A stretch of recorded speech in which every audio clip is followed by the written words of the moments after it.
عزيزي المشاهد اللي على الحديده واللي باع ميتين ابو الحديده جبت لك النهارده شاشه اقتصاديه جديده ومن شركه ما هياش صغيره بل شركه كبيره. سعر الشاشه دي ماي فريند بعد التصدير والشحن والصناعه والتيت والشريط صفت على الاقل من $100. انا لما فتحت الفي اكس 24 جي 1 من فيو سونيك اتصدمت صدمه كبيره، اتلاقيت ان فيها كيبل ديسبلاي بورت. انت متخيل احنا بنتكلم في ايه؟ الكيبل ده اصلا لوحده بتاع 200 300 جنيه من سعرها، فاللي هو احنا بنتكلم عن شاشه بجد برخص التراب، بجد ببلاش لا وعليها ضمان. انا مش عارف هم عملوها ازاي، فده هو بصراحه مخليني احس ان نوعا ما الشركه مفخماها ومعرضاها قوي في الموقع في المواصفات بتاعتها. هم بيقولوا ان هي اي بي اس 180 هرتز ال1 ملي سكند اللي بقت معانا في كل شاشه، ان كل واحد بيهر وكل واحد بيكتب اللي على كيفه. وهتتصدموا كمان شويه في الارقام. الوان اس ار جي بي فوق ال 100%. اديله بقى واحده في السطوع 300 نتس، ارقام دايما انت بتشوفها عند تقريبا ال 6000 جنيه. فدي حاجه تخلينا نسال فين الخازوق يا عم بلبل؟ الله يصلح حالنا وحالك. اقول لك ماي فريند البلبل لديك لا خوف عليك. النهارده انا هكشف لك وهجيب لك تمام الشاشه دي واقول لك هي فعلا تستاهل ان انت تدفع فيها 5000 جنيه ولا تشوف لك شاشه سواء اعلى او اقل منها. ولكن طبعا قدام المجهود ده حضرتك هتكسل تعمل كده، تحط لايك يعني هتجيب. تعالى نبدا يا ابني بشكل التصميم. بص يا معلم، اول انطباع بالنسبه لي على الشاشه دي بعد صدمتي مع الديسبلاي بورت اكيد ان هي شاشه ما فيهاش اي حاجه كده تخليك تقول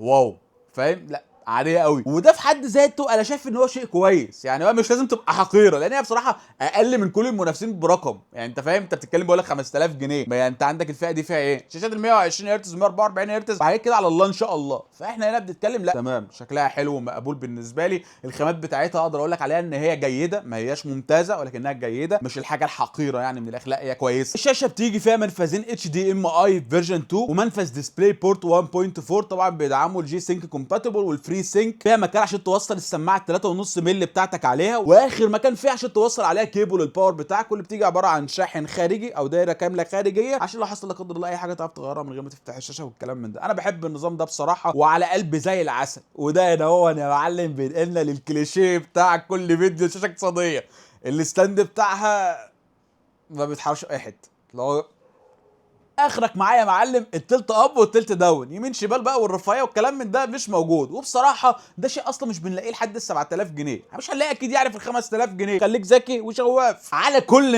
انا والله مش فارق معاك الكلام ده في الفئه دي خالص. انا المهم عندي التجربه عامله ازاي، هل اصلا هنبقى قريبين من اللي قالوا عليه في الموقع ولا هنبقى بعيد؟ انا بالنسبه لي لو حققنا 80% منه الشاشه دي هتستاهل. فتعالى يلا بينا نشوف. ولو ما حطيتش اللايك حط اللايك علشان ما يعني الغضب البلبلي والله بلبل حياتك كلها. ونبدا يا معلم باختبارات الالوان. بسم الله الرحمن الرحيم. باستخدام السبايدر اكس قدرت اوصل للتالي. الشركه قايله ان هي بتوصل ل 300 نتس، حققنا 304 نتس، بزياده 4 نتس يعني مش موضوع بس في زياده. جميل، اوكي. واحده اهي نجمه. نخش على تغطيه مساحات الالوان. الشاشه دي حققت معايا تغطيه مساحات الوان كويسه. بصراحه الجهاز اللي معايا ما بيعرفش يجيب فوق ال 100%، فهي محققه 100% اس ار جي بي و79% ادوبي ار جي بي و86% بي 3. قمه ممتازه بالنسبه للفئه الاقتصاديه. جميل، دي النجمه الثانيه. نخش بقى على الاختبار الثالث بالنسبه للالوان، الا وهو دقه الالوان، واللي ملوش دعوه بتغطيه الالوان، هي بتغطي حاجه غير الدقه. طيب دقه الالوان هنا حققت معانا كام؟ 8 من 10 دلتا اي، وده رقم بجد ممتاز لاي واحد حتى عايز يشتغل على بيئه عمل اس ار جي بي بالذات. طب يا نبيل حاولت تعمل لها كاليبريشن؟ لا بصراحه. بص انت لو ركزت كده في الالوان اللي قدامك هتلاقي ان كل الالوان بسم الله ما شاء الله كويسه، ما عدا لون واحد عاق طالع كده زي السهم. ولو دققت هتلاقي ان اللون ده هو اللون الكحلي، واللون ده يا معلم في الاي بي اس بيبقى من اصعب الالوان اللي هتعرف تظبطها عليها، لان اصلا هي على اللون الاسود بتبقى مديها درجه من درجات الكحلي. انت متخيل احنا بنتكلم في ايه؟ انت مهما تعمل مش هتعرف تظبطه. بص انسى انك تظبطه. فانا بالنسبه لي بصراحه مش هضيع وقت معاها، واقدر اقول لك ان الالوان بتاعتها كويسه لواحد عايز ياخد تجربه استخدام في المشاهده، لا عايز يلعب كلام من ده كويسه. لو انت بتشتغل على خفيف كده على الرايق منه لسه بتبتدي يوتيوب بتاع مش هتقول لك لا في المونتاج، لكن شغل احترافي الكاستمرز او عملاء وجو من ده لا لازم تجيب حاجه احترافيه اكتر من كده، هتطلع لفئات اعلى من كده بحبه حلوين. فانا بصراحه هديها النجمه الثالثه يا معلم. كده احنا زي الفل لحد دلوقتي بالنسبه لحته الالوان. هتقول لي يا نبيل طب ما هي الدنيا اهي زي الفل ورايقه اروح اشتري؟ اقول لك يا باشا استنى كده لحد اما تشوف موضوع الجيمنج عامل ازاي. الشاشه هنا هو الشركه بتقول ان هي 1 ملي سكند ام بي ار تي، وفي ناس بتترجمها ان هي 4 ملي سكند جي تو جي. انسى الرقم ده عشان ده ملوش دعوه بالحياه الحقيقه خالص يا معلم. مبدئيا كده على الديفولت مود بتاعها رحت عامل لها القياسات البلبليه، طلعت حققت معايا 8.7 ملي ثانيه جي تو جي، وده رقم زي الزفت سعادتك. بجد والله. قلت خلاص نلعب شويه في اعدادات الاوفر درايف ونروح على الادفانسد اللي هو المستوى الثاني فيها. نزل الريسبونس ل 7 ملي ثانيه. اقدر اقول لك انه ممتاز، هو مش ممتاز، احنا المفروض اصلا نبقى ناحيه الخمسة ونص مثلا 6 الرينج ده، تبقى الدنيا فيها مقبوله. 7 كتير نوعا ما والجوست بيكون ملحوظ.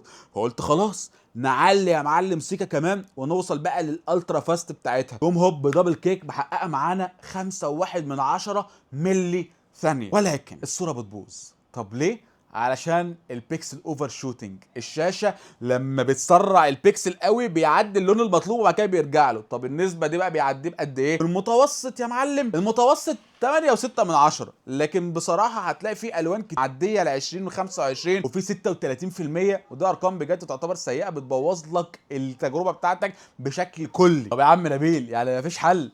تعرف عني كده؟ بذمتك انت تعرف عني كده؟ بص يا معلم، انا لما رحت داخل كده اهو مغير المود بتاع الشاشه من المود العادي لمود الكاستم مود، الدنيا اتغيرت معايا سبحان الله. لما رحت على المود بتاع الادفانس التاني حققت معايا 6.5 ملي ثانيه. طيب ممكن تضحك شويه على الشاشه وتحسن الموضوع بالتحايل، فانت ممكن تزود البلاك ليفل هنا لحد 10 اللي هو اقصى حاجه فيها، ده هيفتح لك المناطق الضلمه. الموضوع ده بيبقى حلو في الالعاب التنافسيه، ما بيبقاش حلو في الالعاب التانيه بصراحه يعني. والموضوع ده لما عملت عليه نفس القياس نزلها ل 6.1 ملي ثانيه، ولكن ده بالخداع البصر مش بالاداء الحقيقي. اوفرول انت بتلاقي الاداء على الوضع ده كويس جيد، لكن ما هواش ممتاز. تمام، جيد حلو مقبول زي الفل، خصوصا لما نحطها مع مقارنات كمان شويه. ولكن ده ما ينسكش ان احنا في حته مهمه قوي في حته الجيمنج. عندنا يا معلم الانبوت لاج. الشاشه دي حققت معايا 3.8 ملي ثانيه كانبوت لاج. الرقم ده بصراحه مع نظام القياس الجديد والتحديثات اللي عملتها اقدر اقول لك من خلاله ان هي مش هتبقى احسن حاجه. انا لما عملت نفس القياسات دي على النسخه بتاعه ال 240 هرتز حققت معايا 2.2 ملي ثانيه، وده رقم كبير قوي في الفرق ما بين الاثنين، فرق ضخم ما هوش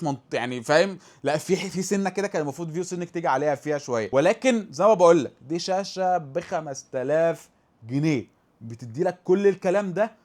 تعال نشوف بقى في السوق هو ايه تاني ممكن يدينا اصلا الكلام ده. بص يا معلم، انت الفئه دي اصلا انت ما عندكش فيها غير شاشات يا اما 120 هرتز يا اما 144 هرتز، وفي كل الاحوال هيبقوا اسوأ منها في الريسبونس تايم وهيبقوا اسوأ منها في الانبوت لاج بحبه حلوين كمان، مش هينفع تقارنهم معاها. الشاشه الوحيده اللي بتنافسها بال 180 هرتز هي شاشه ما حدش يعرف عنها ولا سمع عنها في طبق اليوم قبل كده غير اللي صنعها واللي بيبيعها بس كده، محدش يعرف عنها اي حاجه، ومن شركه مغموره اصلا ولا في اي معلومات عنها، فبالتالي مستحيل اصلا تبقى احسن من فيو سونيك بالمنطق يعني وبالعقل. فانت لو انت واحد معكش غير 5000 جنيه مصري توكل على الله واشتريها، دي هتدي لك افضل تجربه بالسعر ده. لكن لو معاك اكتر، لو تعرف تطلع ل 5600 5700 6000 والكلام من ده، لا اطلع يا باشا من غير ما تفكر، هتلاقي نقله حضاريه في شاشات هتدي لك دقه الوان وتغطيه احسن بكتير، هتلاقي في شاشات بتدي لك برايتنس افضل، هتلاقي في شاشات بتدي لك انبوت لاج اقل. انا لسه قايل لك دلوقتي النسخه منها 240 هرتز لو انت مهتم بالانبوت لاج احسن منها بكتير طبعا، ما ينفعش يتقارنوا مع بعض. فبالتالي هنا اللي بيحكمنا هو جزئيه السعر. الشاشه دي بتدي لك تجربه يا دوبك على قد الفلوس، بتمشي لك الدنيا يا معلم، اكتر من كده ما تطلبش. ربنا يوفقك ماي فريند. لحد هنا يكون الفيديو خلص، قول لي انت ايه رايك تحت في التعليقات. سلام.